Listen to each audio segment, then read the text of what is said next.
Hello everyone, my name is Tinuke Fawoli and I welcome you to the Parenting in Diaspora Forum. So basically we're going to be talking about parenting in general, parenting period. If you have children, whether they're young, they're older, whatever, just issues with parenting, we'll be talking about those. And then parenting in diaspora, which is in a class of its own. So for those of us that have moved from our original countries and are living in other countries, for instance, if someone came from Mexico to begin to live in the United States and raise their children there, they'll be living in the diaspora. And if someone left Kenya to go to the United Kingdom to raise their children, they will be living in the diaspora. So I think you will agree with me that parenting is one of the most important jobs in the world. And it is at the same time one of the most difficult jobs, because for most things that you do, when you put in your 200%, you can be sure that at least you get a great reward. Unfortunately, it's not so with parenting. You may do all the best that you know that you can do, and sometimes the results are not the same. So this will be a forum to share ideas. It will be interactive. We'll bring our comments, our questions, and we'll just see how we can do this better, because it really makes a big difference, the way we do it, because of how important it is. So talking about parenting in diaspora, this presents a lot of opportunities which a lot of our children are taking advantage of. There are so many opportunities that they have academically, professionally, in all areas of their lives. However, there are also challenges. And even though we don't have as many children with challenges as we have those that are using the opportunities, it is still very serious and is one too many. And sometimes the problems actually are due to the situation of being raised in the diaspora. For instance, I'm originally from Nigeria, and I spent more than 2 decades in Nigeria before I came here. So obviously, in my home, I raised my children the Nigerian way. But the moment my children stepped out of the house, they deal with another culture. For instance, I taught my children, because that's my culture, you don't give me something with your left hand. They get to school, they see everyone giving the teacher things with their left hand. And, I'm sure they wonder sometimes, is this way I do the right or to the left? I mean, it's a big deal for children to have to deal with all of that. And, some of my Japanese friends tell me that in their culture, when you look down, it's a sign of respect. But in America, if someone is talking to you and you look down, it looks like you're guilty of something. So the children have to deal with that too. How do they really remember from time to time which is what? So they are facing these two cultures. They are in it, and it's a problem. So in my job as a criminal law attorney, child welfare advocate, I face this every day because I work in a county that's very diverse. So I deal with parents who don't speak English. And so that causes a lot of problem between them and their children, even though most of the time their children speak their original language. But then there's just a disconnect.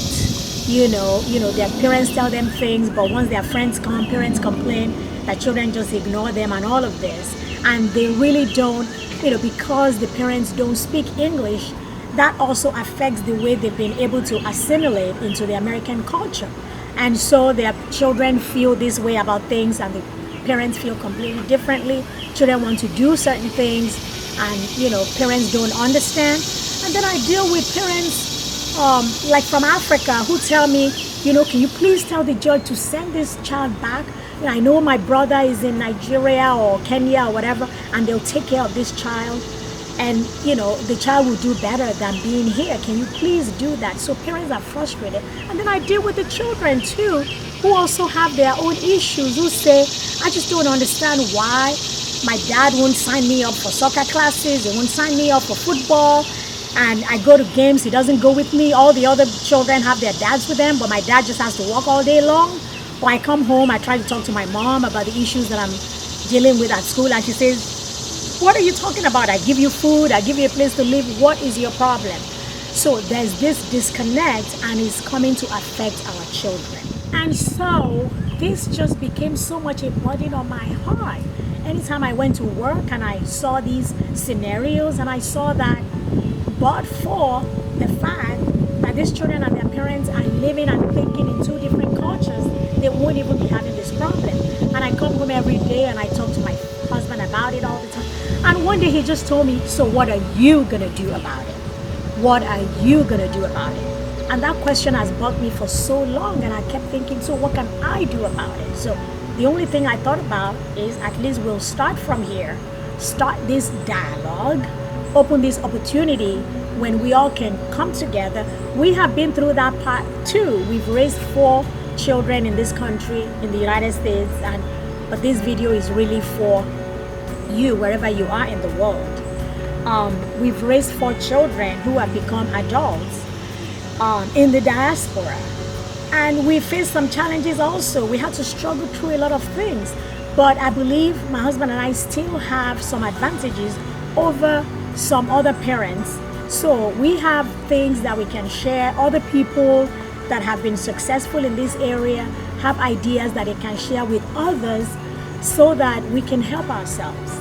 And children who are being raised in the diaspora, this is for you. As a matter of fact, this is about you.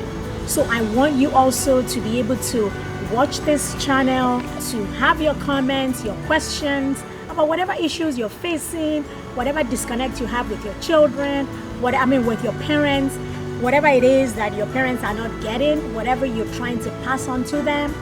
I'd like to invite you to this channel also. This is your channel.